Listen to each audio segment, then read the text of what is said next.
সকাল 9টা থেকে আমরা শুরু করেছি। সকালবেলা আমরা কর্মীদের সঙ্গে হরিপুর ব্লকে আছি আজকে জাজল অঞ্চলে, তারপর এখন আমরা আছি আর রাক্তল অঞ্চলে। নানান জায়গায় ঘুরছি ফিরছি, সাধারণ মানুষের সঙ্গে কথা বলছি এবং সাধারণ মানুষের প্রচুর সাড়া।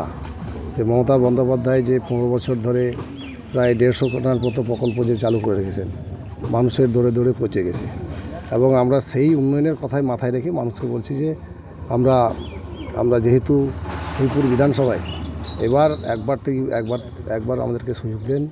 যেহেতু এর আগের বারে সিপিএম, তারপরে বিজেপি 7.5 বছর যে রাজত্ব করে চলেছেন, সাধারণ মানুষের জন্য কিছুই করেননি। না কোথাও ড্রেনেজ করেছে, কোথাও না জল করেছে, না কোথাও কোনো কালভেট করেছে, না কোথাও ব্রিজ হয়েছে। তার জন্য বলছি যে এর আগে যে এমএলএ ছিলেন 7.5 বছর ধরে, সাধারণ মানুষের সঙ্গে উনি দেখা করেননি এবং মানুষের সঙ্গে ছিলেন না, সাধারণ জনগণের সঙ্গে ছিলেন না। তাই জন্য এবার কিন্তু পরিবর্তন এখানে হচ্ছে।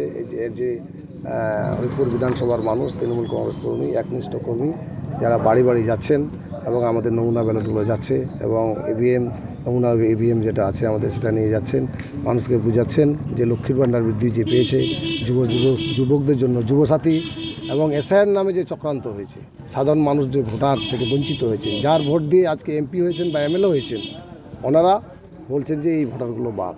কেন বাদ? এই প্রশ্নের উত্তর কিন্তু সাধারণ মানুষ দেবে ভোটের বাক্সে।